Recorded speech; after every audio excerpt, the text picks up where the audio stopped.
rescued me. Now the song I sing. What a loving God is He. Out of His great love, He picked me up, set my feet on a sturdy rock. Out of His great love, I learned the meaning of salvation. Out of His great love, now I shall. Well, goedemorgen Sola. It's John Peters hier. Met gedankt dat ik had is goed. Dus een 25 juli op 10 Mars. Viele wat hier vangt dat je wil je Dietsche programma dan aan. Wel try met Apostelgeschichte kapitel 16.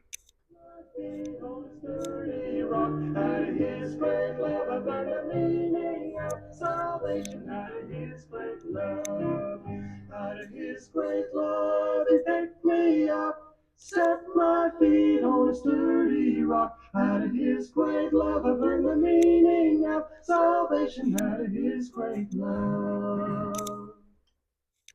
Alright, welkom to dit programma. Dit wordt later ook op YouTube te horen zijn, of te zijn zijn. Dit zijn einfach video's, waar ik hier zaten doe. En ik had het woord goede nieuwigheden verkondigen van het evangelium van Jezus Christus. Denk aan dat evangelium, dat woord evangelium, dat bedient goede nieuwigheden. Op Engels zou zijn good news. Op Spanisch, noticias buenas. Wat is de good news? Wat heb ik voor goede nieuwigheden voor die? Du hast gefehlt. Wel, sagt, dat is je niet goede nieuwigheden. Maar hör ik maar her. Du was het niet meer. Oh, nog waar, dat is je niet goede nieuwigheden. Oobah, zei je uit voor de goede nieuwigheden. De schrift zegt sogar dat woord is verstockt van zin. De goede nieuwigheden is dus een heiland gekomen.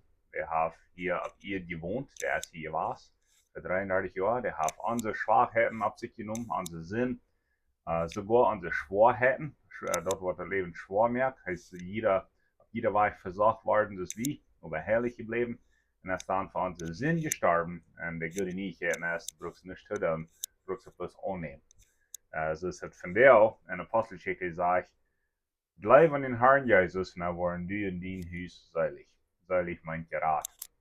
Aber wir sind hier in Apostelgeschichte 16, wir haben uns die letzte paar Mal geführt, wir mussten laatst einmal 3 Hübsen Apostelgeschichte 14. Het feit maar reden we van wat van hot nach Paulus weer, wat van een dikke schouder had. Plottig zou het verheven zijn wie een egenkap, een stierkap, aber God kon het brücken. Wegen, God kan kracht dat harde brücken, wat Paulus had, zum für seine Recht schaffen. Eerst wie Paulus hart gewas gegen die Christen, sei ivrig, nie hat hij kracht dat harde, kracht dat iverlich, dat wir nicht für Jesus Christus eingestellt. Wir waren dann war gesteinigt. En die worden vielleicht auch nicht gewipst, aber hij steht ab, staft sich auf und je kriegt keine Daten an, wo die Menschen wohnen, was am gesteinigt worden. Hij deed dat op zijn bedingungen, dat Evangelium wiederbringt und Gott kann das brücken, Gott hat das gebraucht. So ein Hartnach ist Paulus, nicht so? Du hast noch ein Gedanke, was ich will mitteilen von der Steinigung. Du sind besser Lehrer, und ich striebe mir gleich mit dir, das kann so sein. Es würde sein, dass du in Apostelgeschichte 14, als Paulus gesteinigt wird, dann wäre du einfach gestorben. Und Gott hat ihn von Tod abgeweicht. Ich kann mir meine Bedenknissen, meine Besorgnissen über so einen Gedanken, wenn die Schrift sagt, dass eine Zeit gesagt, einmal gestorben. Aber Gott kann es tun, und ich glaube, er hat es getan, wo ein Mensch gestorben ist, und ist dann zurückgekommen. Und die haben fertig ein wundervolles Zeugnis. Wie gesagt, warum das kann stimmen, das ist, dass Paulus redet, laut davon, zu den Korinther, dat hij is in den derde Himmel gewas. Hij is irgendwo gewas und hat Dinge geleerd und gesagt. Das kann kein passiert sein in Apostelgeschichte 14, wo sie am gesteinigt haben. Vielleicht ist er dort gewas, vielleicht ist er dicht bei ihm dort gewas, und Gott hat ihn weiter gehört und abgewagt. Aber wenn Menschen einen Mensch steinigen, die wollen sie gedacht haben, dass er wieder dort ist. So das kann stimmen. Bloß ein Gedanken über dort. In Apostelgeschichte 16 sind wir dann nur 15, wo sie die Streit gehört haben in der Gemeinde, sollen heidnische Christen sich beschneiden lassen. Und die Jerusalem-Kirche sehr weise, sehr vollhältig, ja, sagt, nee, die heidnische Christen, so sagen die dürfen nicht das jüdische Gesetz nur folgen für die Seligkeit. Die dürfen bloß an Jesus Christus glauben, wenn die haben Krieg so gut in Heilige Jesus kriegen als wir. Wir wollen die wegen das Gesetz folgen, wegen wir sind Juden, und was wir können tun. bloß die Seligkeit ist nicht an das Gesetz folgen. Das ist bloß ein Weg vom Leben. Und so nicht früher sie bloß eine feier Ding. Und nicht sexuelle Sinn trieben, nicht Fleisch eten, was aufgeweicht wird, nicht Blut eten oder trinken, und nicht Fleisch eten, was aufgehört wird, geopfert worden. Warum? Wenn die Jerusalemische Kirche, dort werden jüdische Christen, und die wollen Gemeinschaft haben mit den Heidenchristen. Und wenn diese Ernte anekeln, mit Blut eten und trinken, dann wird keine Gemeinschaft. Die frühen sie bloß, wo die das gefallen haben, aber das sind allemaal Gott seine Gesetzen, gute Gesetzen, das sind auch gesunde Gesetzen, wenn Blut eten und trinken, ist allemaal nicht gesund. Nu zijn we dan, op een van kapitel, haft hier waar we dan aan, dat Paulus zegt, Barnabas, we waren die kerken bezeten, wo we laatst weer, en Cyprus, en de leege poort van Europa, en zo wieder. Entschuldige. Waarom zijn we die kerk nog helemaal ja? Waarom zijn het de wachstummaas? Waarom zijn het geen biefoten? En dan zeg ik, Barnabas, go die day. Waarom waren Marcus metnemen? Dat we in Johannes Marcus. Oh, zegt Paulus, no way. Die verleidt ons laatst. En Barnabas sagt, jo, wie wollen den? Dan sagt er, die streiten sich so sehr. Zwei Brüder am Herrn, beide Christen, beide bekehrt, beide Lehrer. Die streiten sich in gingen hinein. Was wir werden? Die werden der feiah stark im 5, und so wieder. Wegen Paulus hat hier in Kapitel 16, 3 und feiah mit sich. Die werden die zwei Gruppen, die das Evangelium widersprechen, die wir holen uit. Nochmal ist Einigkeit in die Gemeinde, dort wird es sein. Aber die Frau ist nicht, als die Einigkeit in die Gemeinde, aber die Frau ist, wo wir dort handeln, wo wir mit schaffen. Paulus und Barnabas bleiben wegen Brüder am Herrn, bleiben Freunde. Paulus schrift Luther Feind von Barnabas, auch sogar von Marcus. Und die sagt, dass Paulus nahm dann ein Apostel Silas und kommen sie hier in der Derbe in Lystra, wo sie laatst gewasst werden, paar Jahre 3, paar Jahre fertig. Und da fingen sie einen Jünger, der heißt Timotheus, oder Timotheus, seine Mama wie jüdisch und sein Bruder wie griechisch. So, das wir ein gemixter Einheit, das wir ein Heid mit einem Jüd. Passiert nicht immer, nicht so leicht, aber wie hier passiert. Und die Gläubigen, wie diese Darpa, Lystra und Iconium, die gleichen diesen Timotheus und loben den. Und Paulus will den mitnehmen auf eine Missionsreise zum Gläubigen. Luther und Timotheus waren an, dass Timotheus seine Mama wie gläubig, auch seine Großmama. Wie hieß es doch nicht nur, dass der Papa wird gläubig gewesen, aber das Timotheus hat Mama und Großmama ihr Glauben auf sich genommen, dass wir die Glauben an Gott und Luther an den Glauben an Jesus Christus. Und so, weil Paulus den mitnehmen, oobah, der Timotheus hat noch nicht beschnitten, dass die Juden Männer sollen sein. Und dann sagt er, dass Paulus nahm und beschneit am und sagte zu warum. Wegen der Juden, die wohnen, wegen die wissen alle, dass Timotheus wie mal ein halber Jude. Und so dann fahren sie von Stadt zu Stadt und dann Apostel, das will ich treten. Und dann sie die Städte, die Darpa, die Kirchen berechnen, was die Jerusalem-Kirche bereicht hat, oder befohlen hat, über die feier Ding. Nicht Blut trinken, nicht aufgewartet Fleisch eten, nicht sexuelle Sinn trieben, und nicht Fleisch eten, was aufgehört geopfert wird. Und das sagt, die werden freuen sich und wollen mit ihren horchen und folgen. Dann sagt dort in Vers 4, die Kirchen, die wachsen und die werden stärker. Nu als hier eine Frau, dat wordt weer strijd in die Kirche Antioch. Wel, die jüdische Christen werden daheim gekommen und haben gesagt, dass die sind bloß bekehrt, weil sie beschnitten loten, dass die Juden dort verhangen. Und dann sagte der Paulus und Barnabas streiten sich sehr eng da. Und nu haben sie eine Lehre befohlen, eine Lehre mitgedacht, die griechische Christen, oder die Heidenchristen, die mennonitische Christen, die dürfen nicht beschnitten, um die Seligkeit zu gehen. Das ist bloß für die Juden, nur das war nicht das Welt. Und nu nimmt Paulus über diesen Halbjüd, Timotheus, und beschnitt an. Was ist hier passiert, meine Freunde? Als Paulus hier zweiseitig, excuse me, als er hier zweiseitig, nee, wir machen Paulus ein bisschen kann. Excuse me, mir fehlt ein bisschen Wut ab. Wir machen Paulus hier ein bisschen kann hier.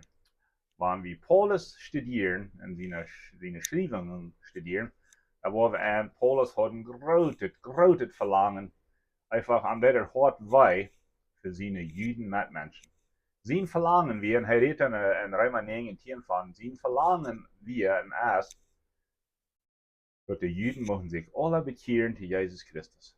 Er sagt sogar in Römer, was sehr, sehr wichtig. Er sagt, Ich würde meine eine Seiligkeit sprätz gehen, wenn meine Juden Mitmenschen sich alle bekehren würden. Preis dem Herrn das nicht neidig, aber Paulus sagt, wie bereit für dort. So eine große Ebenheit, dass die Juden sich würden bekehren. Dat waarom hij met eerst naar de synagoge ging en die van Jezus vertelt. We, viele Juden namen dat aan en viele werden zeggen aan, want dit waren echte religieuze mensen. Die werden opgewassen met het gezag Mose. Die worden fertig gezegd hebben, we hebben dat naar hem zo dit gehad. We houden ons aan het oude vast, niet iets dat bekend. Maar ik zei immer, dat het goede oude vast houden en dat goede nieuwe ook aannemen. Wenn God dat nieuwe ding ook. Hij is niet bloos eerst aan de arbeid, hij is nu ook nog aan de arbeid.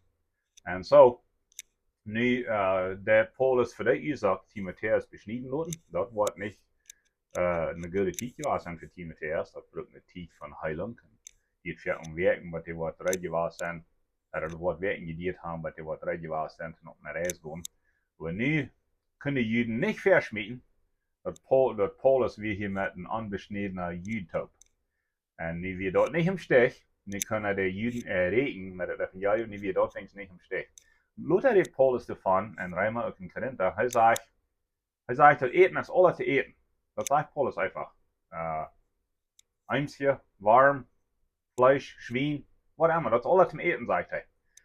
Aber hij sagt, man, du een junger Christ is, den is het jeng aan wat ik eten doe, wanneer ik een westerse Fleisch eet, dan sagt Paulus, dat wordt dat Fleisch tough doen.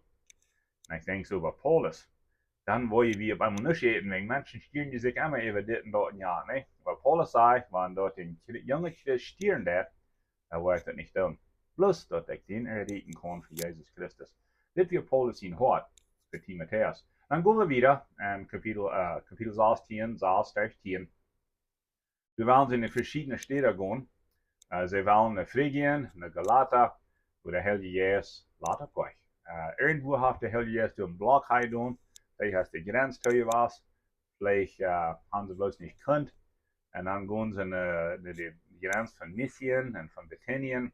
Dann sagt der Wahre, der Geist von Jesus Christus leitet nicht. Dann wollen sie nach Asien gehen, und du sagst, der Heilige Geist war nicht nach Asien. Asien ist, wo die Chinesen sind, die Koreans, die Indianer.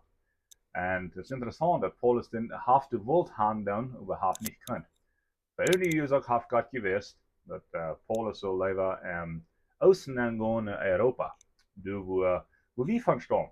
Und ich glaube, das ist eine Jesuch, warum wir von der Evangelium haben und kann. Ich weiß nicht, was, ich glaube, ich weiß. Ich glaube, Gott hat andere, was wir wollen handeln. Wir wollen an, dass Luther als Thomas naar Indien gegaan en is sogar in het Indienland gestorben. Ik rede niet van Indianen zoals hier in Amerika, ik rede van het land India. Du als Thomas gegaan, heeft het evangelium met gedeeld en in Indien zijn nog eenmaal christen van de eerste dag. Ik geloof, God had een plan voor Paulus en Silas en Timotheus en dat zij zullen nu naar Philippi gaan, wegen Paulus heeft een nacht een droom, dat staat als een vision, dat is een man van Macedonien, dat zu Philippi weer. En die man, die praat Paulus, kom naar ons en help ons. En dan zegt het, ze melden zich eruit en deiden dan naar Philippi. En toen hebben we nächste Mal wieder voor met dit. En in Philippi passiert wat zeer interessant is. Antwoord uitstapt, dat geeft een Erdbeben. En de verstaf van de gevangenis bekeert zich. En we worden van reden, wat brukt dat om die bekeren. En zo wieder. Dat wordt een zeer interessante geschichte zijn. Nächste Mal, het laatste part van de Apostelgeschichte. Das auch vielen sehr Dankeschön für heute.